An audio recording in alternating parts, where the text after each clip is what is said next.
Good evening, and welcome to Dante's Old South. My name is Clifford Brooks, poet and founder of the Southern Collective Experience.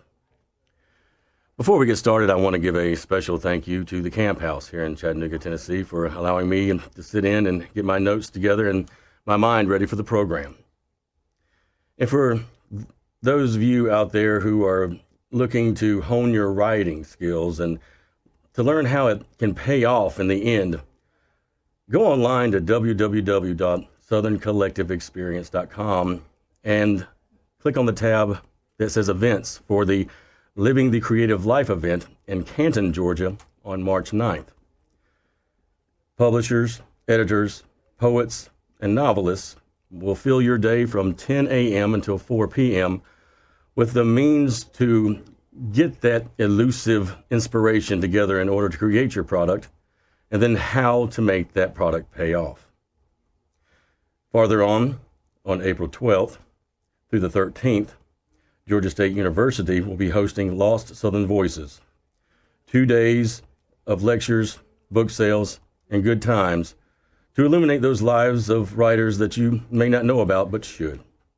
To know more about that, please visit LostSouthernVoices.com. And before we get started, let's hear a song by Allan Poe and Marcus Taylor from the album Musical Consciousness.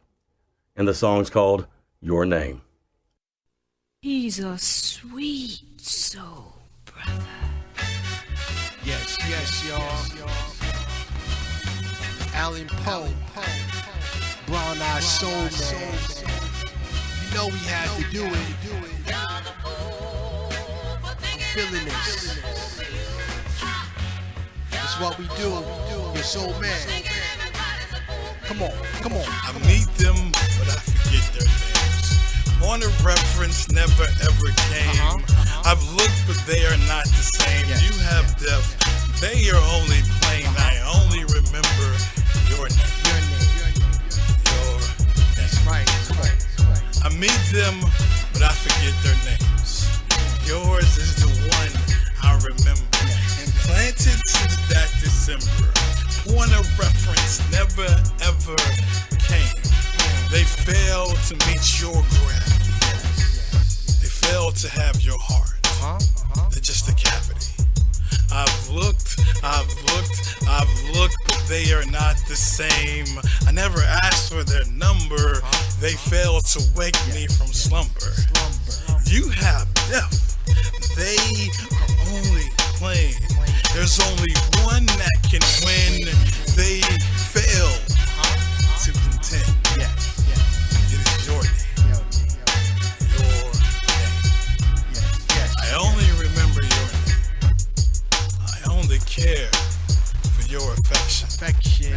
For you. You have my soul's reflection. Brown-eyed soul man. Only remember your name. Yes, y'all. It's not over. Yo, is it your name that's stuck in my head? Thinking about you while laying in the bed. Right now, soul man collabing about these honeys. I'ma keep it 100, not worried about these dummies. All these women, they take me for granted. You caught in my eyes, it seems my seed is planted. I wanted to be the chosen, heaven's open. I didn't believe them when they said that you were broken. I'm hoping you believe me and give you one more chance. We're not guaranteed tomorrow, so save that last stand. I proved that I'm all that and the bag of chips. I'm loving how you smell, plus I'm checking out your hips. Renage with your sis, I'ma take the pass. I'll be lying if I wasn't checking out your never on blast, so no need to lie. I rock the beast, and plus I'm a real cool guy. I'm not a rich guy, but I'm rich with love. A type of guy that your mama would love. I remember your name is the topic. Shorty got me open, cause damn, Shorty's toxic. Yes, y'all. Brown-eyed soul man. I only remember your name. Y'all been waiting.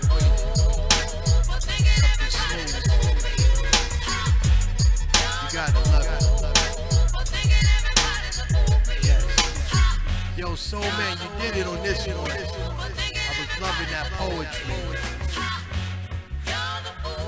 Kind of make you think whether or not it's a real story or not. Let's get it. Alan Poe Productions, Entertainment Music Group. Brown Eyed Soul, let's get it. Whoop-de-whoop. It only gets better. I only remember your name. Come on. He's a sweet soul brother. Infinite. Yes, yo.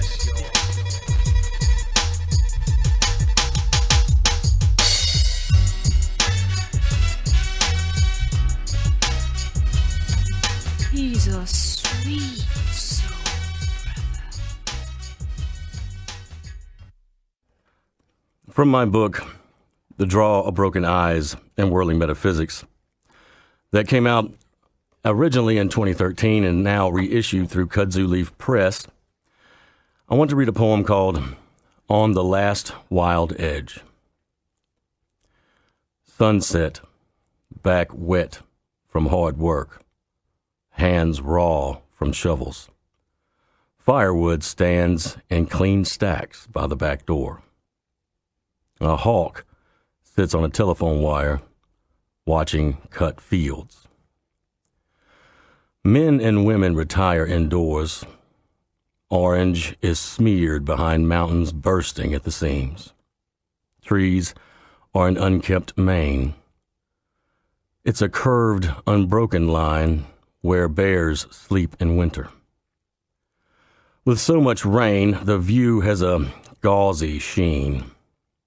Rugged life is in the walls of small homes on the edge.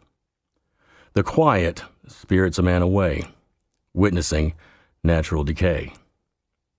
Never misplaced or confused, the bones and blood are from this earth, these flowers, the crops. If you like this poem and want to check out more, please visit www.kudzuleafpress.com, where you'll find the book where I read this poem, On the Last Wild Edge, and The Draw of Broken Eyes and Whirling Metaphysics, as well as my other two books, Athena Departs, Gospel of a Man Apart, and the chapbook, Exiles of Eden. And first up at bat, we have Mr. John Graber. How are you doing, sir? I'm doing great. Thanks for having me. It's good to have you here, son. Let's get started at the beginning. Tell us a little bit about yourselves and how you got here to Chattanooga, Tennessee. Yeah, so I actually grew up all over the United States. I was born in Michigan. I lived there a couple times. I actually went to college there. I've lived in New York a couple times. I lived in South Dakota, of all places. And I've actually lived in Tennessee. It's kind of hard to count. It depends on how you define it. But I lived in Swanee for a while when I was a kid, came to Chattanooga in high school, and I bounced back and forth, but ended up settling here. So in your travels, do you feel like that nomadic kind of lifestyle plays a role in your writing? That's an interesting question. I've never really thought about that. It's possible. It's definitely possible. Certainly one of the poems that I've written recently has a Midwestern feel to it, at least in my mind. I was inspired by growing up in the Midwest, by the experience I had in the Midwest, in particular the winter. Perhaps it was inspired by how cold it was up there recently. But yeah, it's probably definitely had an impact in that way. All right. Well, then, how has writing been a part of your life? Well, so writing has always been something that I've loved to do. You know, it helps me organize my thoughts and emotions. A lot of times I don't really know what I think or feel about something until I write about it. Sometimes I realize that I think differently about something. Sometimes I change while I'm writing it. I've actually sent in a draft to a publication and realized that the process of writing it changed me. And I've had to send them revisions and just say, I'm sorry, but this just isn't true anymore. But, you know, it's always been a part of my life since I was a little kid. In fact, when I was in elementary school, I wrote a space romance, which unfortunately was before the age of computers, so it's lost to time. I'd love to be able to go back and revisit that. But sort of in the last 2 or 3 years, I've made a concerted effort to start writing more, and the reason for that is I'm not a very talkative person. And one of my drawbacks is that I don't communicate very well.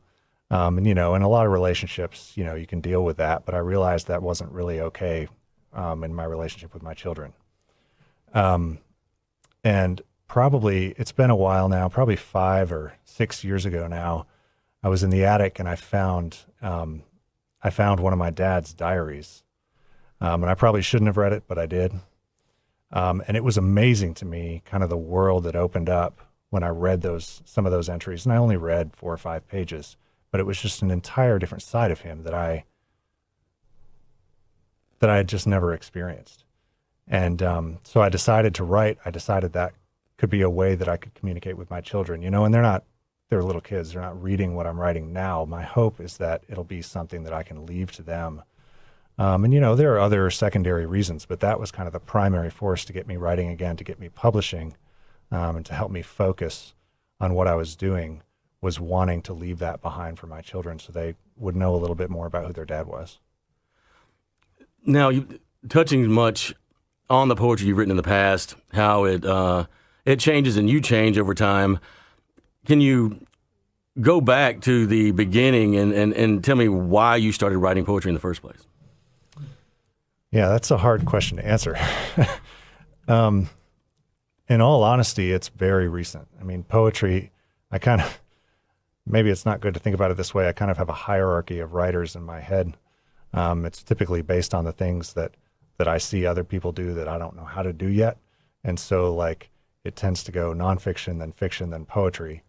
And it has that hierarchy because, poets to me are wizards. Right. I don't know how they're doing what they're doing. It's like alchemy, it's magic, it's unexplainable to me. And that's how I felt for a really long time. I really enjoyed reading it. But the concept of writing it just seemed really like a big hurdle to jump over.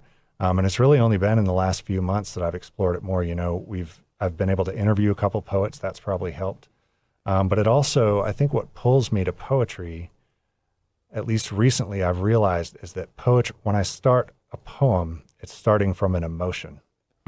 Versus when I start an essay, it's starting from an idea. When I start that poem, I'm really trying to capture an emotion, and I don't really know where I'm going with it. I'm just trying to capture that emotion. Right.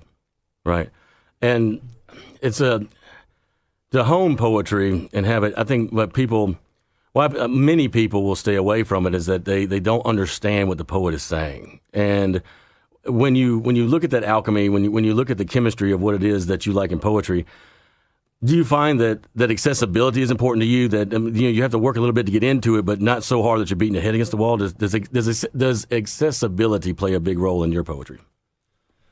Yeah, so you definitely want it to be accessible. You don't want it to be a complete mystery. And I would say that as much as the act of writing it felt like a mystery to me, reading it was less so. And I felt like I do feel like I have to work to get into it, and that's a little bit of the draw, honestly. But poetry also, one of the things that really helped me and how I thought about it is I've heard prose described as when you're reading prose, you're looking through the words to the writer's meaning. When you're reading poetry, it's a little bit more opaque. It's a little bit more reflective. And so the reader is imparting some of the meaning onto the poem. And my brain is focused to try to figure things out. And it was letting go of that a little bit and realizing that poems aren't necessarily about figuring out what the writer means to say. And so just, and that's exciting because that means every time you read a poem, definitely between readers, it means something differently. But even reading it yourself, you go back and read it again. And I've noticed this when I go back and read poems that I like over and over and over, it's like they mean something new every time. And I think it's because, you're in a different life stage or you're just having different emotions on that day or whatever. But you're imparting something new onto that. And because a poem is more opaque, it's reflecting some of what you're imparting into it. And so, when you see these ideas in poetry and you reflect back on how it affects you and how you want to have that same effect on other people, What leads you to express an idea through your poetry to help them along? We need to think about that.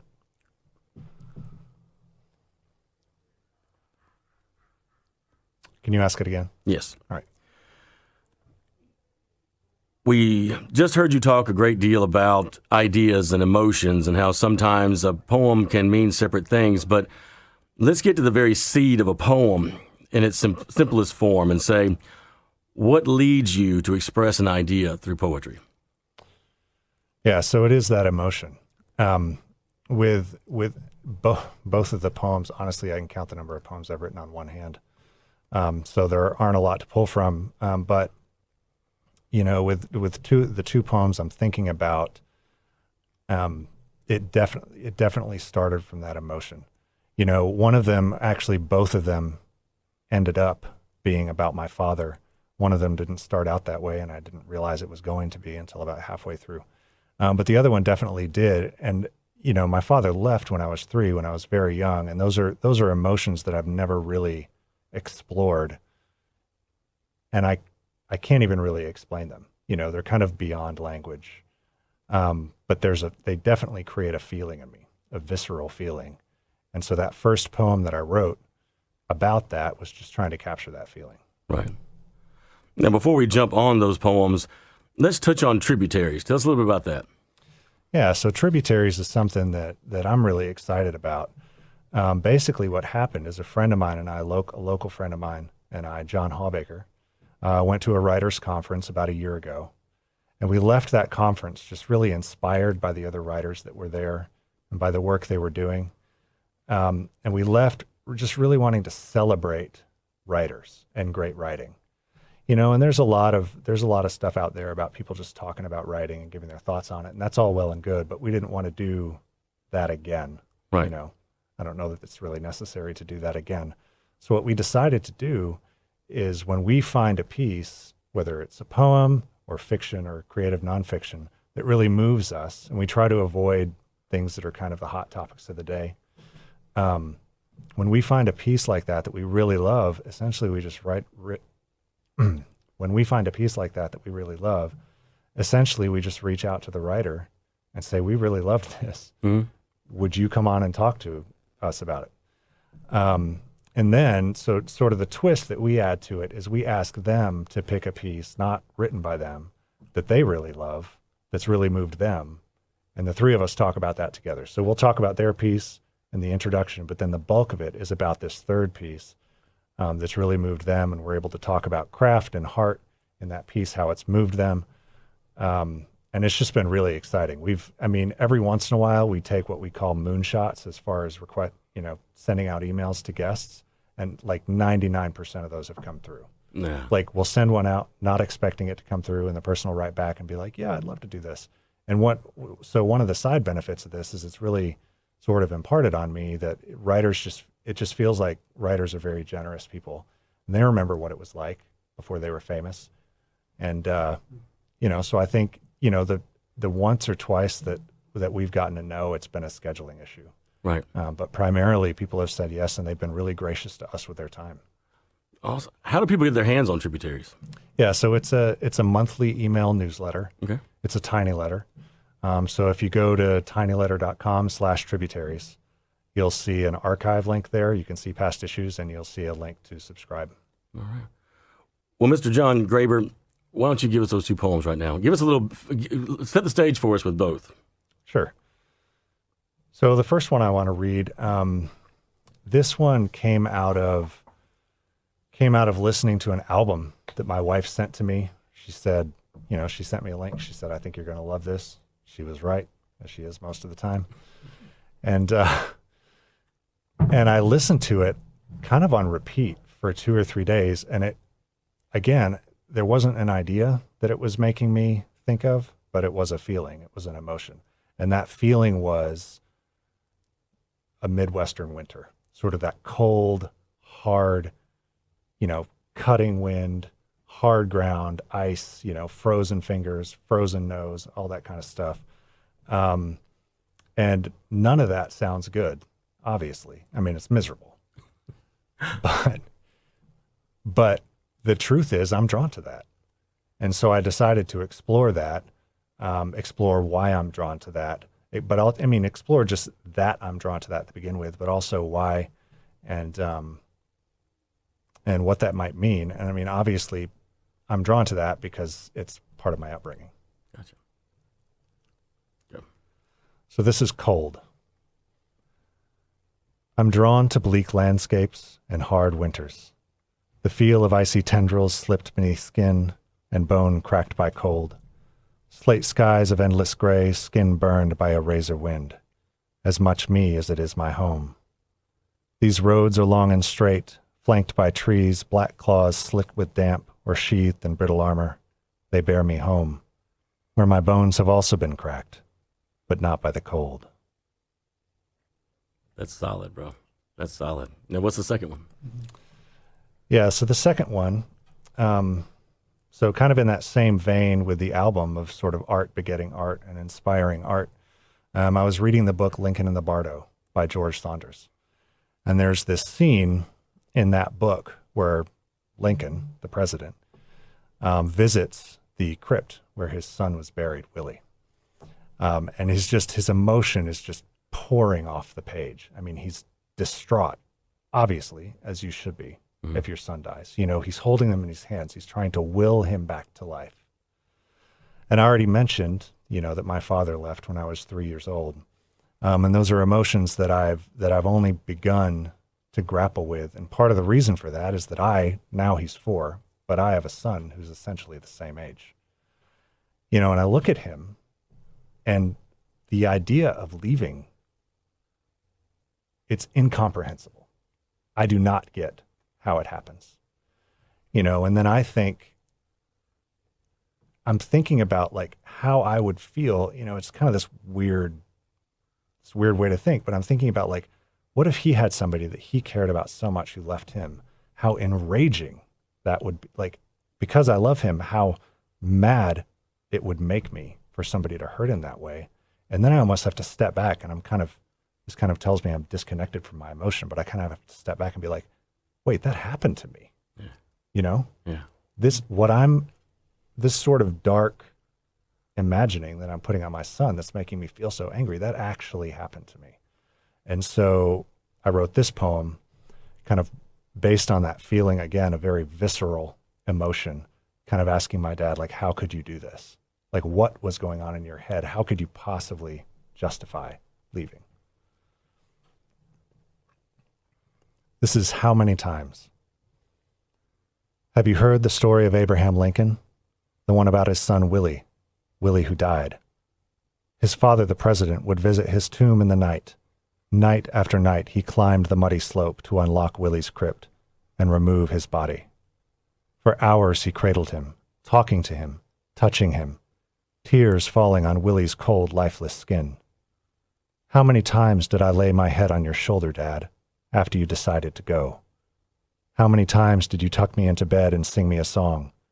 You'll never know how deeply the sea churns when my son threads his fingers in mine, when he burrows his head into my shoulder, and I know what you gave up. My skin was not cold. My body still breathed. I was not locked in a tomb.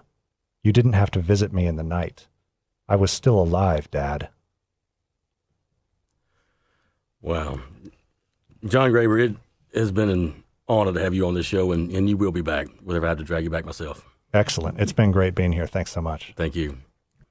And now we're up with a project that I came across about a month ago. It's a documentary called 32, and it is a privilege to have its director, Lil Mo, here, and the recording artist and executive producer, Maul. How y'all doing? How you doing? What's going on? Glad to be here. Thanks for having us. All right. Oh, it's my pleasure. It's my pleasure. Now, I knew nothing about what went down in this documentary until you gave it to me. And when I sat and watched it, the coverage of it was powerful. It was powerful, and it pulled no punches, but it wasn't trying to throw anybody in the eye. Yep. Lil Mo, how did this whole project come to be, and how did you come behind the helm of it? Well, me and my boy, man, Jamal, a.k.a. Ma the Pimp, we were just having a conversation one day, man, and we decided that we wanted to make a documentary about this topic. You know what I mean? And Maul, he been to school for this stuff, and you know what I'm saying, he had a real good plan and a strategy, and I believed in it. Mm-hmm. So I was like, man, I said, I think this can be a pretty good project, man, a big project if we just put our all into it, you know. So that's what we did. You know, it took like 3 years to put together, man. Because what year did this happen? 2013. 2013? November 2013, yeah. Now, so the audience knows it from beginning to end.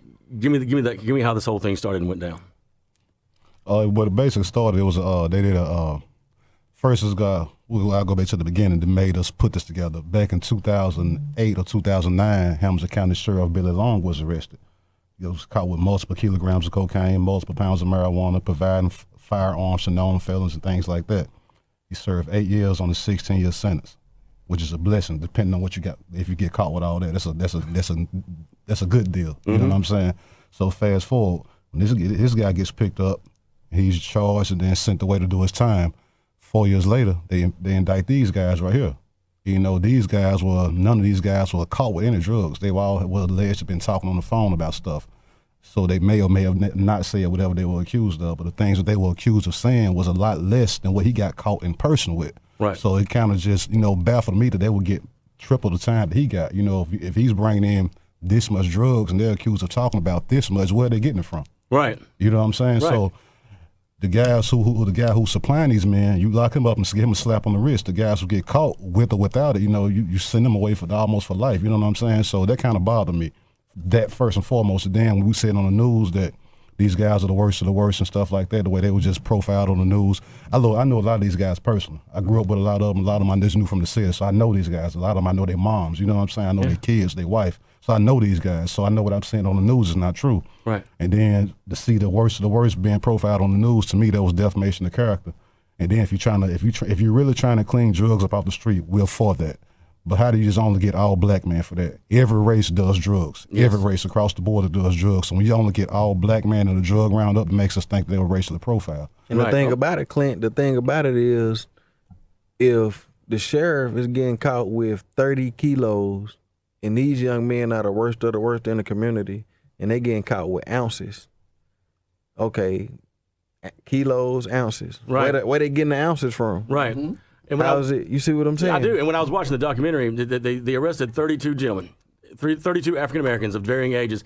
Some of them didn't even have rap sheets. Right. Some of right. them didn't have a speeding ticket. Right. Worst of the worst. Exactly. Right. And that's what they were called on the front page of the Chattanooga News. Right. Right. You know what I'm saying? And so then I was reading the part, and you might have to remind me of the name of the gentleman who was talking to his buddy about getting Zaxby's chicken, and they heard that phone call and said that Zaxby chicken meant a kilo of cocaine, and he's doing, 10 years? Yeah, that guy was my road manager in this music. Okay, that guy was my road manager. You know, before he got picked up in this situation, if you wanted to call me for an interview or call me for a show, you would go through him for that. Right. You know what I'm saying? Half the time that these guys won the investigation, he was on the road with me. We was on flights flying out of town. Right. You know what I mean? Yeah. But they tied him to this investigation out here because of some people who he knew. Right. You know what I'm saying? So, yeah. And they didn't have anything on him. So his deal was, okay, we want this guy right here, and we know that you're cool with this guy. So if you're not going to give us what we need to know, we're going to take this conversation when you always talking about taking your wife out to eat Zaxby's, we're going to turn it into drugs, unless you cooperate. Right. And since you didn't cooperate, that's what he got. And that was the whole part of it, was what you just touched on, is that they were going to give him a much lighter sentence if he snitched. Right. But he wasn't snitch, and so they piled up on him. Now, correct me if I'm wrong on this, but they took two burglary charges? Two robbery charges. Two robbery charges. In It was like 10 years before, right? On two different occasions, and they bundled those things illegally. Right. Correct? Right, exactly. Right. And then they had his wife was on the documentary, correct? Right, yeah. Mm-hmm. See, what we want to do, Clint, is we just want to raise awareness on the situation, man. It's something that we really been going through for years and years on years. Mm-hmm. And the opportunity just presented itself for us to say something about it. To where you can't even get mad at us for saying nothing about it. It's like a slap in the face, man. You know what I mean? Like, so you got to understand, Clint, before we get going, no disrespect to you, any other white man or any other thing like that. Just speaking from a black man perspective. Mm-hmm. Okay, when they made the Bill of Rights, when they made the Constitution of Independence, when they made all these laws in America, wasn't none of my people in the room. Wasn't no women in the room. Mm-mm. It was white men in the room. Right. And for years, these men just been abusing their power, and the times have changed. Things have changed. You see what I'm saying? Things have changed. We have to change. We can't be going out the same rules we was going around when they had musket guns. Come on, man. We still going out the same rules when they were challenging each other to a duel. Yeah, and what you see what I'm saying? What you brought up about it's a federal case. This whole drug thing was up. They call it a federal case, and it's like a double smack in the face that they're trying to make it sound like Chattanooga is the hub of all this violence and drugs, and it's not. And then out of that, the second slap comes when it's, like I said, 32 gentlemen, all African American, and then with none of them had major charges on them, did they? They did. No, you had a few that had some charges back in the day, but we talking in general. Right. These are not the worst of the worst. And then to go a step further, if these are the worst of the worst who causing all these crime and selling all these drugs, and these guys have been gone since 2013. It's 2019. We still got a lot of murder in the city. We still got a lot of drugs in the city. So who's doing that if these guys are gone? So how did you really help by taking them off the street? Because you didn't stop anything. You know what I'm saying? You didn't stop nothing. And that's a specific point you addressed in your song, wasn't it? It is. And then that sure is it. I'm glad. Yeah, you listen. Yeah. When I saw you in the parking lot, I wasn't trying to be a fanboy. When your window came down, I was like, I know you. Right. And with it being 2019, another detail I picked up was that sheriff's getting out this year. No, he's been out. Oh, he has? Yeah, he's been out about 2 or 3 years. Yeah. Okay, I thought. He's been out 2 or 3 years, which is another slap in the he did 8 years. I think he was sentenced to 16. He did 8 years. Now, if some of these guys would have been caught with multiple kilograms, matter of fact, a half a kilogram, been a triple life sentence, no parole. But get caught with 32 or 33 kilograms, that's cartel type stuff right there. Yeah. That's stuff you ship across the border right there. You know what I'm saying? So, so if I'm the sheriff and I get caught with all this, I'll take 10 years happily. That's a blessing right there. I know what it should have been. You know what I'm saying? Now, you fast forward to these guys, the worst of the worst, who on the phone allegedly talking about stuff. Allegedly. Yeah. 10 to 20 years.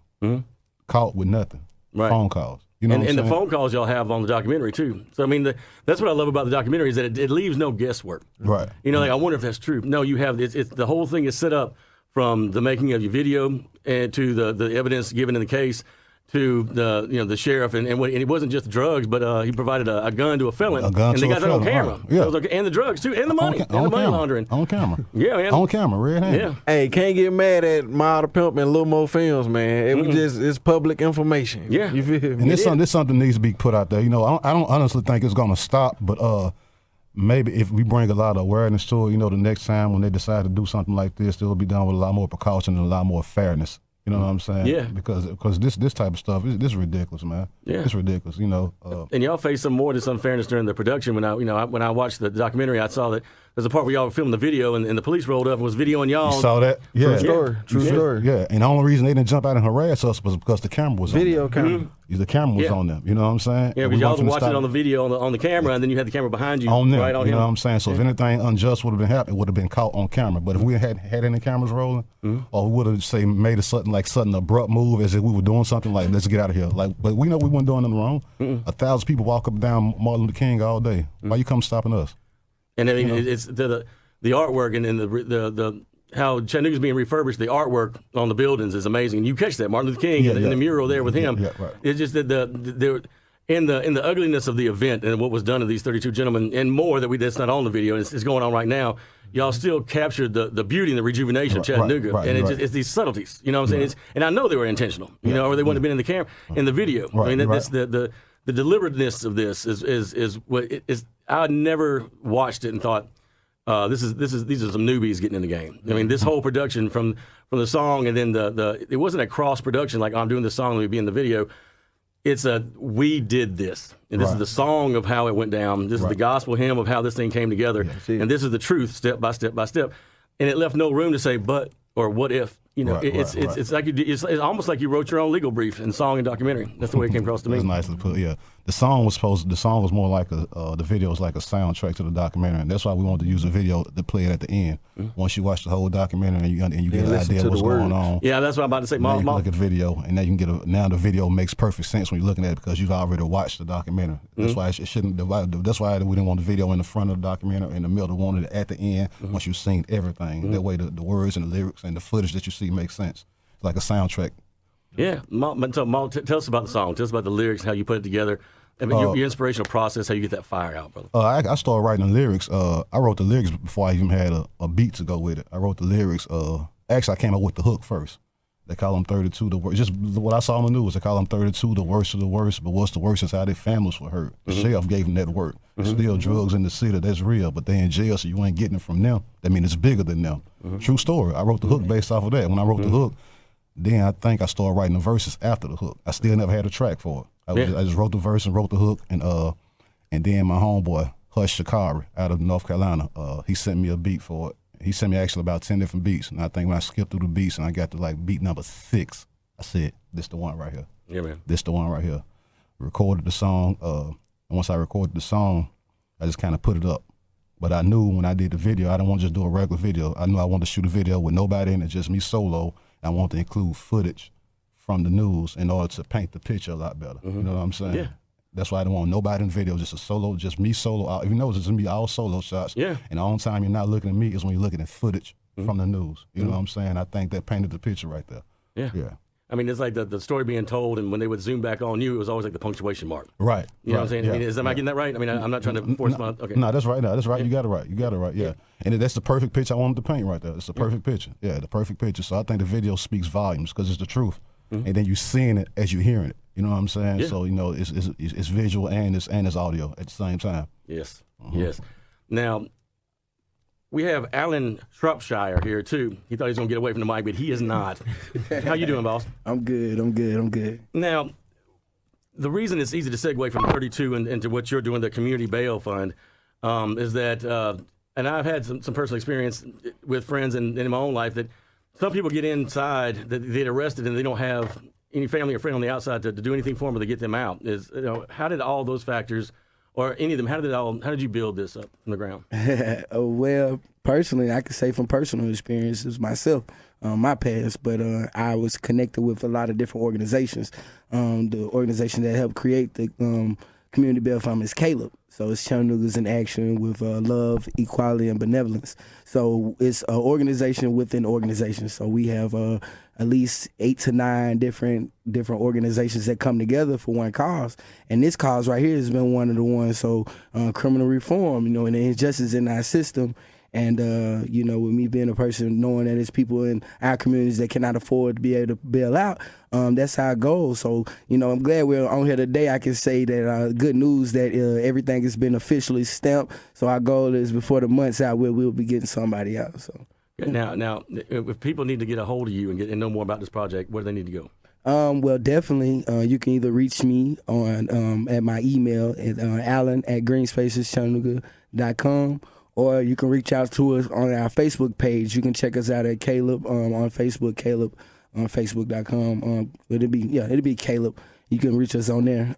But definitely, we will have upcoming events coming up in either March and in April. We will have a issues convention, and these guys that we're talking to with Mo and my Little Mo Films, and we have Maul. These 2 guys will be at our next bail fund event too. So we're just trying to tie all that in because they have a good topic what they're talking about, and it just ties right into the injustice that we're speaking on.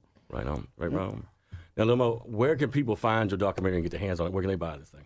Hey man, you can go to www.32documentary www.32dvddocumentary.com. All right. And Ma, where can we find your CD?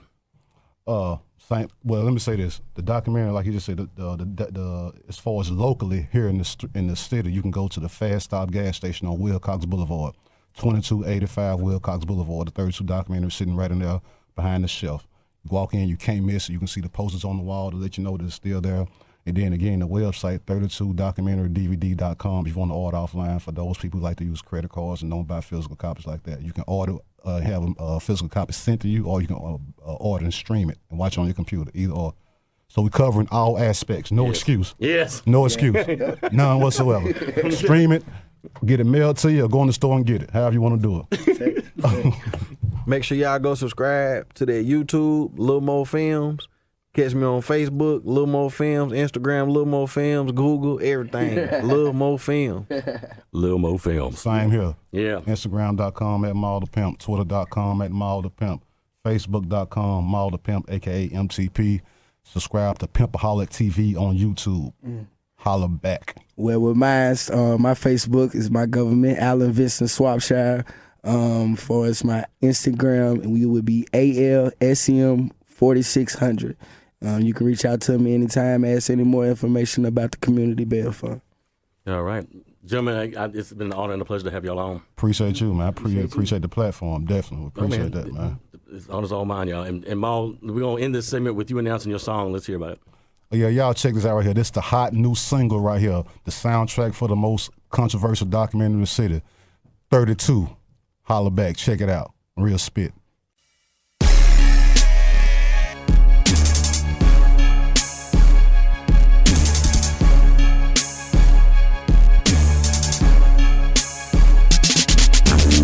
They call them 32, the worst of the worst. But what's the worst is how they vandals were hurt. The sheriff gave them that work. There's still drugs in the city, that's real. But they in jail, so you ain't getting it from them. That means it's bigger than them. They call them 32, the worst of the worst. But what's the worst is how they vandals were hurt. The sheriff gave them that work. There's still drugs in the city, that's real. But they in jail, so you ain't getting it from them. That means it's bigger than them. A 4-year investigation from the ground up. They claim the worst of the worst is who they round up. Them gang bangers selling dope and they be crime committing.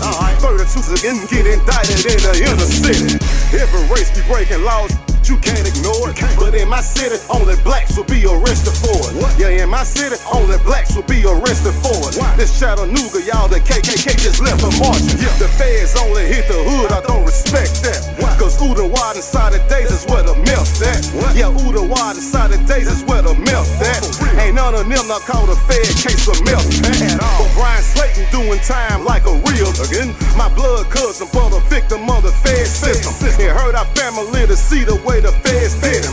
All he did was keep it real, that's why the feds did him. They call him 32, the worst of the worst. But what's the worst is how their families were hurt. The sheriff gave them that work. There's still drugs in the city, that's real. But they in jail, so you ain't getting it from them. That means it's bigger than them. They call him 32, the worst of the worst. But what's the worst is how their families were hurt. The sheriff gave them that work. There's still drugs in the city, that's real. But stay in jail, so you ain't getting it from them. That means it's bigger than them. Billy Long sold all the bricks, yeah he did it. Slap on the wrist at his trial when it's time for the sentence. Throwing the bricks, turn the grams and disperse through the city. They wanna offer 10 to life to the that get it. Wow. They won't expose how to begin. They own the planes and the boats that be floating. They own the boats and the planes, man, they fly that bin. They put it in our neighborhood and set us up for the pen. They wanna say it ain't a setup, but just look at the facts. You get 32 indictments, everybody was black. A lot of families was hurting from them homeless you stacked. There's gonna be people dead and gone by the time they get back. All this corruption in the system causing nothing but problems. Taking fathers from their kids so the streets can adopt them. Then profile them on the news as the worst of the worst. Well, how the they get the dope? Billy Long had it first, and he the sheriff. They call him 32, the worst of the worst. But what's the worst is how their families were hurt. The sheriff gave them that work. There's still drugs in the city, that's real. But they in jail, so you ain't getting it from them. That means it's bigger than them. They call him 32, the worst of the worst. But what's the worst is how their families were hurt. The sheriff gave them that work. There's still drugs in the city, that's real. But they in jail, so you ain't getting it from them. That means it's bigger than them. Sheriff from the west side, my homie OG. And Tommy Gun, yeah, Lil Tommy, can't forget LT. I miss Big Milo from the south side, he was loyal to me. And free Lil Frank White, we need his music back on the street. Until the ones awaiting trial, I'm gonna keep praying for y'all. Look to the sky and keep your faith and wait for blessings to fall.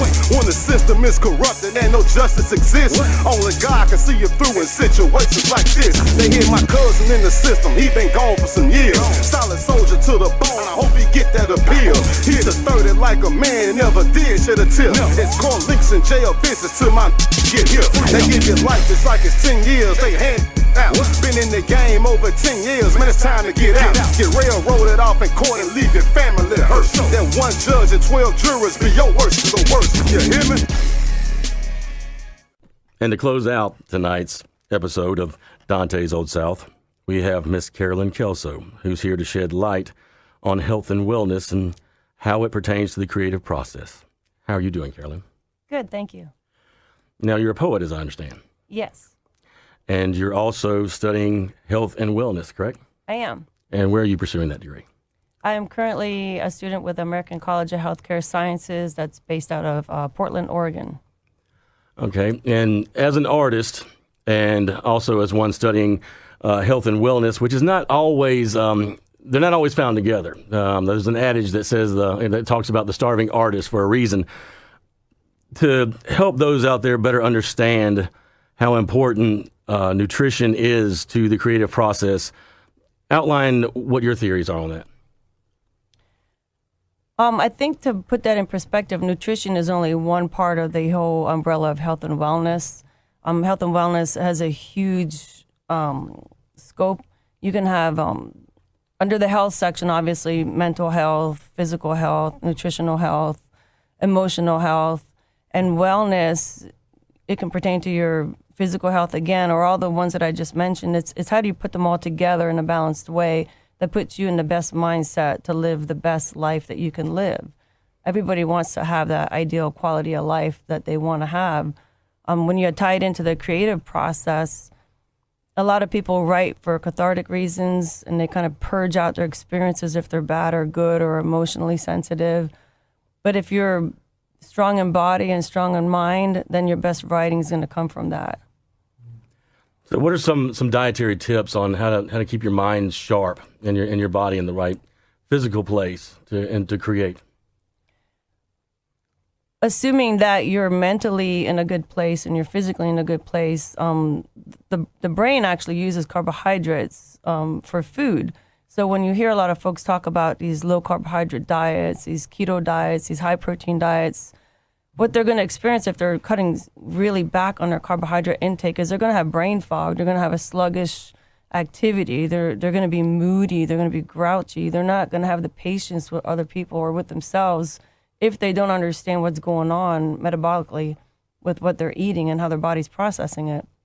And to go along with that is a lot of folks are listening to marketing flyers, a lot of TV, a lot of advertisements. There's a huge push towards supplements and how they can benefit this or that in your activity. But at the end of the day, it's all about balance. And for those that are teetering on the edge of playing with a keto diet or a high protein diet, they really need to go get some proper counseling and go to a nutritionist or a dietitian to learn what that actually means so that they don't put their body in a state of lack and their brain is suffering because they're not getting the nutrients that it needs right away for the energy so that they can think properly or they can put their thoughts together. And everybody knows that if you write in a state of unhappiness, their writing is probably going to be unhappy. And it's going to come across that way. And if you're happy, it's going to come off a lot more lighthearted and entertaining and interesting. And so sometimes that misery or that being in a much better headspace can sometimes have a great deal to do with what you're eating or not eating. Right. So if you're trying to eat a super saturated, heavy carbohydrate dinner at 10 p.m., and then you think you're going to do your best writing around 10:30 p.m., and then you're going to add in your beverage of choice on top of that, you're really setting your body up for misery because it's not going to be focusing on your writing. It's going to be focusing on the digestion of what's going on. And then you're going to be fatigued. You're not going to be 100% on your game as far as your thought process. Rightly so, because the body's got a job to do and it's processing food. It's not thinking about the lines of poetry or the prose that you're trying to write. Now, some people think that in order to be healthy, you have to spend a lot of money to do it. Is that true? I think for those people that don't have an education in nutrition, they can think that's true. There's a lot of thought process behind people thinking that, organic foods are more expensive or non-GMO foods are more expensive and that you're not really healthy unless you're eating full organic, vegetarian, non-GMO type of products. But the reality of it is that you have to balance your quality of life with your finances. What can you afford? At the end of the day, you have to eat. And with some education, you can learn what better food choices to make with the budget that you have and not feel guilty about whether or not you're meeting society's expectation of food intake, nutritional intake, because everybody's financial status is different. Right. A peanut butter and jelly sandwich on a piece of whole wheat bread is a lot more nutritious than the person running down the street and getting restaurant takeout at lunch because they can. Right. And that leads to my next question. What are some things that people can buy that are inexpensive to give them the maximum healthy benefit? If folks focus on whole foods, meaning food that's in its entire natural state, like a potato is actually a potato. If you bake a potato with the skin on it, you get a higher nutrient content in that entire potato than if you go to the grocery store and buy a container of pre-prepared mashed potatoes. Because when you buy it already in a mashed potato state, it's already been manipulated. There's already a higher chance for pathogens and foodborne illnesses to be in the product.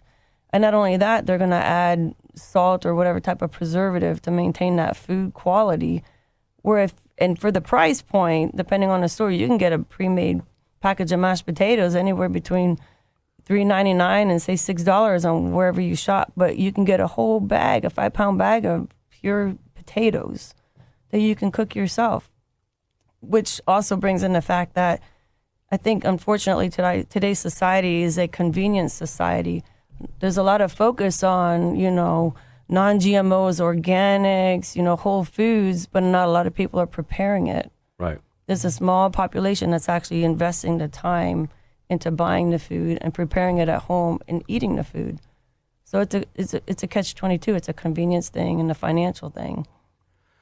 So sometimes the inconvenience is worth it when you come to health. Inconvenience, yes. Yes. Now, there's a prevailing thought when you say diet that it means you have to live miserably. Is that true? Again, going back to the concept of those who are not educated in nutrition or health and wellness and their own life experiences and what they've seen their friends and family go through, or even themselves, diet could be very negative. It could equal lack. You have to go without something for it to work. But I would challenge anybody to tell me which diet actually worked, or are the folks that changed their lifestyle entirely and made themselves a priority and shopped Whole Foods and cooked their food and invested time into preparing their own sustenance. Did they lose weight? Did they maintain weight? Or did they gain weight? Some people actually need to gain weight. Did they maintain a healthy level of weight for themselves and have a better quality of life? So there's no easy fix. And in the best possible way, that to live a healthy diet, you have to actually change your lifestyle in a positive way. You do have to change your lifestyle if you've found that there is a change that needs to be made. I think a lot of times it's just a level of education, educating people. A lot of times people might be doing the right thing to begin with, but because social media, marketing, supplements, advertisements, they start to believe that they're missing something or they're not including something, or someone else is doing something healthier than they are, when maybe they had it right the whole time. I think for me, one of the most important things is to remember that each person, their body is an organism that's unique to itself. And so while there's generalizations out there as far as how much, fats, proteins, carbohydrates a person should be eating, it has to be calculated for that person, that individual person. And the only way you're going to know what that is to go to someone who's properly schooled that can calculate those numbers for you and tell you exactly where you are today, what those macronutrient levels should be and how you should be eating them. And that's going to fluctuate. So say you want to lose 10 pounds and in a month and a half you've lost, 6 pounds, or maybe in 6 months you've lost 55 pounds. Those numbers are going to adjust to reflect the body organism you have right now at the time that they're calculating it. And so you can't get too hung up on numbers. You have to constantly be willing to recalculate, and make adjustments. Now, to do this recalculation, you said before it takes a professional. How can people contact one of these professionals? Where do they go to get a hold of one of them? Here in Georgia, the best place to go is really to reach out to a person that's a dietitian, because they're properly licensed in the state of Georgia to provide individual nutrition plans. What I caution folks about is going to the supplement stores and having the expert behind the counter tell you exactly how much protein your child should be eating because he's on the football team. And then they're selling you hundreds of dollars worth of supplements, and your child is taking in a ton of protein, stressing out their organs because they're not really processing all that nutrient. And they're dishing out tons of money on supplements when that money's better invested in a dietitian who's actually going to calculate the requirements for that person at the time they come in with their goal in mind of what it is they want to do. A high schooler on the football team's dietary needs are going to be really different than the 50-year-old who's trying to maintain a healthy body mass, you know? Yeah. So that's what I would recommend. You truly do have a passion for this. Thank you so much, Carolyn Kelso, for coming on the show. Thank you. Thank you again for tuning in to Dante's Old South. I want to thank WUTC and NPR for allowing me and my band of heathens to come in here again and entertain you fine folks. Please look online at www.kudzuleafpress.com to find all of my books and to find out the workshops, the lecture series, and how to find specific one-on-one help with your artistic program. Please visit www.southerncollectiveexperience.com. My name is Clifford Brooks, and to sign off, we'll leave with the song Whirling Metaphysics by Jamez Chang and yours truly. God bless and good night. Wisteria winds its way up the colonnades of my family's ancient home. Unburdened, easing past noon, I'm in my mind hear clearly the heartbeat. Unburdened, our emigre status. If only I stay here. Palpitation, click, hitting this hooligan tribe, ancient. The last ancients, blink of the broken. I smoke trees, looting wings of intimacy. Goddamn butterflies drifting off the beat, snapping hyenas nap. Gunmetal, fasting, glove box, Cadillac. Battalions of playground bitches, bigger crosses, addiction. Nucleus in rhythm, throw dive, bug in the silent first breath I come. Memory worn off, starving, lack chromosoton, keep pounding. I feel bound to some petty beast worshiping the sun. Looking to God, hoping my jaw, nothing return, exposed, close to his faith unnoticed. Sandpaper blood, my focus, flipped off Jesus. Choky-topia's joke, passing out Cupid's throat, slitting, whistling, sleepless, crippled, spinning shit, double chins, perpetual sin, sniveling, fucking bickering, a Buddha layers into me, ravenous gin, anorexia by 9 p.m., marrow freezing maggots, inhabiting a space, a black cigarette companion, how it looks when you shook mango, broken hearts like bloodshot rhyme, beneath this mellow hook crowd, dissected 8 down, hip-hop Jack Johnson, chugging around, rat-tat, boom, splash. Salt lake skin, echoes of bonus, man, devil's pawn, old brain sizzles in a blue flame, for battered veins, for broken eyes, bad thoughts fold, cherished photos, half divine. I keep a cloud Skype by my side. If only I stay here. What the metaphysics. If only I stay near. Keep a broken eyes. If only I stay here. What the metaphysics. If only I stay near. Keep a cloud sky by my side. Slow wire and indecipherable code on the front end of daydreams. This beat thunder undulates under the sheets. Billow sex without pistols, chipped teeth. The last wife left drunk with hearts punched. Intravenous instruments squeamish. Scissor fingers up, her wrist. Veins and lipstick. Downpour in the sizzle of a black-eyed beat. Stone sipped in the stream of a conduit. Photons collided in our minds. Pierced by quick tracks. Bat expands. Earth split and miss my worst habit. Squeeze long struggle at the 39 days in my mind. Migraine incubated in tips. Throat snap out your jade drizzle. With vinyl creaking. Hopped out old house looks back. Keep a cloud. Sleeping on tin roofs. Keep a cloud. Arizona lost the second guesses. Discipline, linguistics, loose, broken eyes. Great uncle's roses unfurl. Across the street, bells ring, hymns. Now they toll 6. The bells are innocuous. We expect no